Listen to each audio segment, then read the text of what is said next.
नमस्कार दोस्तों, स्वागत है आप सभी का। मैं हूं मुकेश। दोस्तों, कॉम्पिटिटिव एग्जाम कोई सी भी हो, उसमें गणित का जो है बहुत बड़ा रोल होता है। और गणित को देखा जाए तो बहुत ज़्यादा स्टूडेंट गणित को लेकर ऐसे चिंतित रहते हैं कि उनको लगता है कि गणित एक बहुत कठिन विषय है और उसको पढ़ने में सबको ऐसा लगता है कि एक्स्ट्रा मेहनत करनी पड़ेगी। और बचपन से ही ये हवा बनाया जाता है कि मैथ्स जो है बहुत कठिन होती है। तो मैं आपको कुछ पॉइंट यहाँ पे ऐसा बताऊंगा, जो 5 पॉइंट बताऊंगा मैं आपको यहाँ पर, जिनको समझकर यदि आप उन पे गौर करेंगे, उन 5 पॉइंटों को आप फॉलो करेंगे तो आपको गणित बहुत ही मजेदार लगने लगेगी। ऐसा अक्सर क्यों होता है कि हमें गणित थोड़ी सी कठिन और बोरिंग सी लगती है? वो ऐसा होता है कि बचपन से ही जो टीचर ने हमें पढ़ाया है शुरू से, वो कहीं ना कहीं उसको रुचि लेकर नहीं पढ़ाया, है ना। बच्चों में रुचि जागृत नहीं कराई, सीधा सीधा बच्चों को रटा दिया कि ये सूत्र है, इसको याद कर लो, अप्लाई कर दो, काम खत्म। नहीं, ऐसा नहीं। उसमें हमको इंटरेस्ट लेना पड़ेगा, रुचि लेनी पड़ेगी। ठीक है, ऐसा नहीं है। सबसे पहले तो गणित जब हमको पढ़ना है, हमको रुचि जागृत करनी है, तो सबसे पहले जो है हमको ये मानना पड़ेगा, हमको ये दिमाग से निकालना पड़ेगा कि ऐसा कोई बात नहीं है कि हम गणित में हम कमजोर हैं, हमें गणित आ ही नहीं सकती। नहीं है, गणित हर किसी को आ सकती है।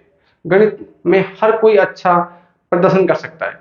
ये मान के चलो कि गणित एक स्किल है, और इस स्किल के अनुसार गणित सब के लिए अच्छी परफॉर्मेंस का एक सब्जेक्ट हो सकती है। तो 5 विषय मैं आपको बताऊंगा, 5 टॉपिक सॉरी। और उस 5 पॉइंट पे आप जो है गौर करना। और सबसे पहला पॉइंट जो है वो बहुत ही जरूरी है। तो मैं नंबर 5 से शुरू करता हूं आपको, कि कौन कौन से पॉइंट हैं जो आपको ध्यान रखना पड़ेगा उसको लेकर। यदि 5 पॉइंट जो मैंने आपको बताए हैं, ये 5 पॉइंट आप अपनी जिंदगी में, अपनी लाइफ में आप फॉलो करोगे, तो गणित आपकी बहुत आसान हो जाएगी। गणित में आपको रुचि आने लगेगी, ये मेरा वादा है आपसे। ठीक है, देखते हैं। सबसे पहला, सबसे 5वां नंबर का पॉइंट मैं आपको बता रहा हूं कि सबसे पहले तो आप जब कोई भी प्रॉब्लम हल करो, प्रॉब्लम मीन्स कोई क्वेश्चन हल करो, तो आप क्या करो कि सबसे पहले इजी प्रॉब्लम को सॉल्व करो, है ना। सबसे पहले सॉल्व द इजी प्रॉब्लम। सबसे पहले कठिन प्रॉब्लम मतलब आप कैसी लो, इजी। इसका एक उदाहरण समझिए आप। जैसे मान लो कोई छोटा बच्चा है, 4-5 महीने का बच्चा है और या साल भर का बच्चा है, वो सीधे सीधे भागता तो नहीं है। सबसे पहले वो ऐसे दो हाथ दो पैर पे से चलता है। ठीक है, एकदम सीधा खड़ा होकर नहीं भागता, जमीन पे ऐसे घिसलता हुआ चलता है। ठीक है, रेंगता हुआ चलता है, दो दो हाथ और दो पैरों की सहायता से। एकदम भागेगा नहीं, एकदम भागेगा तो गिर जाएगा। तो सबसे पहले उसने क्या किया कि धीरे धीरे जमीन पे दोनों हाथ पैर और से चलना शुरू किया उसने, लेकिन भागा नहीं कभी, एकदम सीढ़ी नहीं चढ़ा। तो उसने क्या किया कि जो चलने की प्रक्रिया थी, वो सीधा दौड़ना शुरू नहीं किया। उसने लड़खड़ाते हुए, घसीटते हुए जमीन में से रेंगते हुए चलना शुरू किया। तो उसने क्या, इजी प्रॉब्लम से सवाल की शुरुआत की।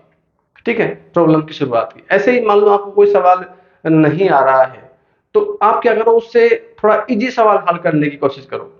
उससे क्या होगा कि जैसे मान लो आपने कोई इजी प्रॉब्लम सॉल्व करी, तो आपके अंदर कॉन्फिडेंस बिल्ड होगा। अच्छा, मैं इसको तो हल कर सकता हूँ, तो इससे जटिल सवाल भी मैं हल कर सकता हूँ, इससे कठिन सवाल भी मैं हल कर सकता हूँ। तो कॉन्फिडेंस आता है। ठीक है, छोटे छोटे सवाल आप जब हल करोगे तो आपके अंदर बहुत ही आत्मविश्वास आएगा कि मैं, हाँ, जब मुझसे ये प्रॉब्लम सॉल्व होगी तो हाँ, मैं इससे बड़ी प्रॉब्लम भी हल कर सकता हूँ। तो जब भी आप कभी कोई प्रॉब्लम सॉल्व करो, कोई क्वेश्चन सॉल्व करो, यदि वो आपसे सॉल्व नहीं हो रहा है, तो जस्ट उससे इजी प्रॉब्लम को सॉल्व करो। उससे ये होगा कि आपका कॉन्फिडेंस बिल्ड होगा और आप सवालों को कर पाओगे। नंबर 1। नंबर 5, नंबर 4 की बात करता हूं मैं आपको। तो क्या करो, पहले तो मैंने बताया आपको इजी प्रॉब्लम सॉल्व करो सबसे पहले। तो उसके बाद में क्लियर द ऑल कॉन्सेप्ट। जो भी हम सवाल हल कर रहे हैं, उसके आप कंसेप्ट, उसके बेसिक बेसिक जो चीजें हैं, उनको आप समझो। ठीक है, कोई भी गणित की प्रॉब्लम है तो ऐसा नहीं कि गणित में आप जैसे सीधे सीधे एडवांस मैथमेटिक्स पढ़ोगे, नहीं। सबसे पहले आपको बेसिक बेसिक चीजें आनी चाहिए। उदाहरण के लिए मान लो आपको कोई भी कंपटीशन एग्जाम का कोई भी टॉपिक आपको हल करना है तो बेसिक आनी चाहिए ना। जैसे मान लो जोड़ बाकी गुणा भाग हो गया, फैक्टर हो गया, है ना, फ्रैक्शन हो गया, ये चीजें आपको आनी चाहिए। एलसीएम हो गया, एचसीएफ हो गया, है ना। छोटी छोटी बेसिक जो है ना वो आपको क्लियर होनी चाहिए, फॉर्मूले आपको सबको आने चाहिए। तो बेसिक क्लियर होंगे तभी तो आप आगे प्रॉब्लम्स को हल करोगे। तो नंबर जो चौथा पॉइंट है वो अपने बेसिक जो कॉन्सेप्ट है, सारे के सारे कॉन्सेप्ट हैं उनको क्लियर करो पहले। मैंने अभी आपको थोड़ी देर पहले उदाहरण बताया था कि वो बच्चे वाला, छोटे बच्चे वाला सीधा भागना शुरू नहीं करता ना, स्टेप बाय स्टेप। पहले आंगन में ऐसे खेलता रहता है, धीरे धीरे दोनों हाथ दोनों पैरों की सहायता से ऐसे लड़खड़ाता हुआ चलता है, किसी की सहायता लेके चलता है, जब धीरे धीरे वो दोनों पैरों पे चलने लग जाता है। तो ऐसे तो उसका प्रोग्रेस शुरू होती है, ऐसे थोड़ी कि सीधे भागने लग गया, नहीं। तो आप क्या करो, उसके बाद में सॉल्व द इजी प्रॉब्लम, उसके बाद में आप अपने सारे के सारे कंसेप्ट हैं उनको क्लियर करो। इसके बाद में यदि आपको वास्तव में गणित इंप्रूव करनी है तो तीसरा पॉइंट बहुत इंपॉर्टेंट है ना, फाइंड ए गुड ट्यूटर।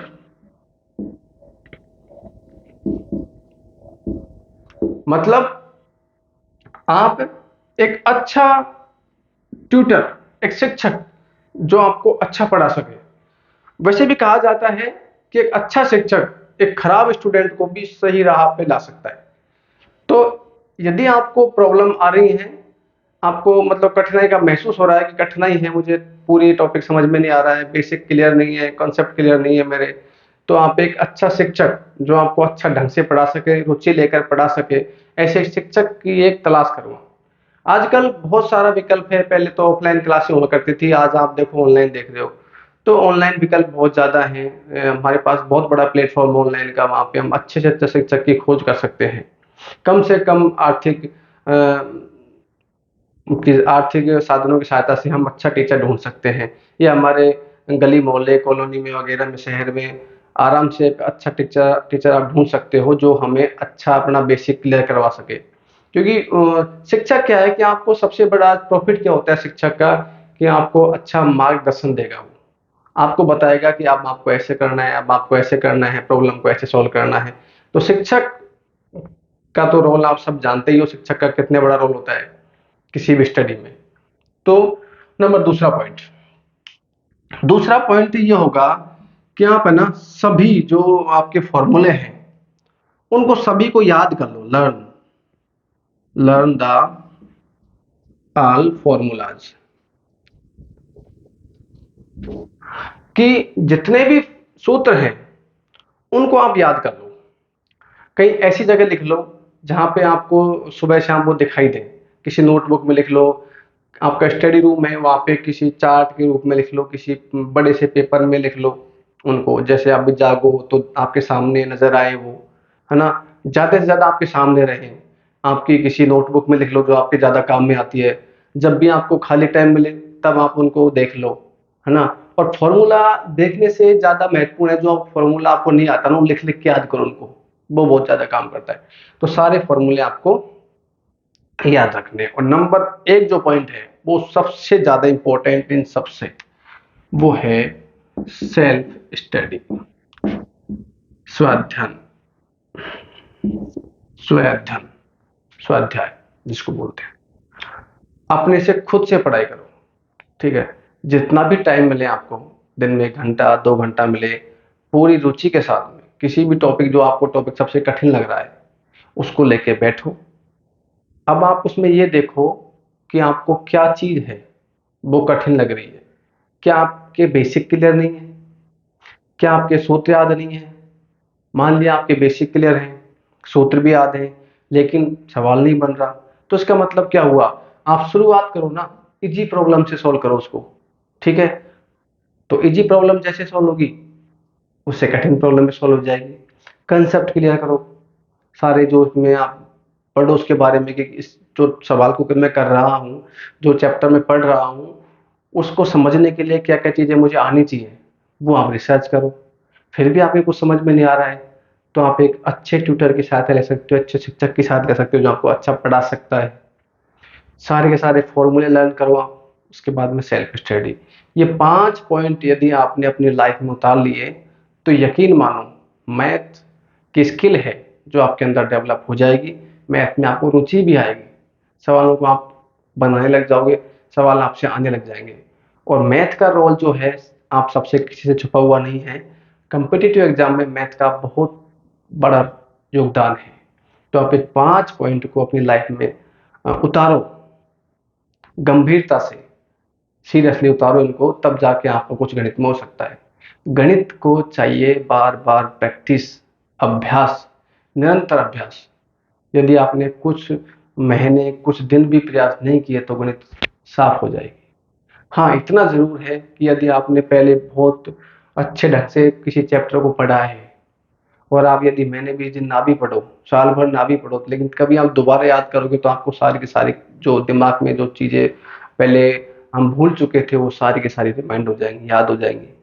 ठीक है, तो इन चीजों को फॉलो करो आप। और आपको ये जो जानकारी मैंने आपको बताई मैंने, वो आपको कैसी लगी आप कमेंट बॉक्स में जरूर लिखिए।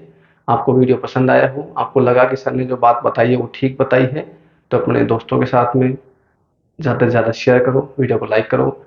और हमारे चैनल पे यदि आप नए आए हों तो प्लीज़ सब्सक्राइब करो चैनल को।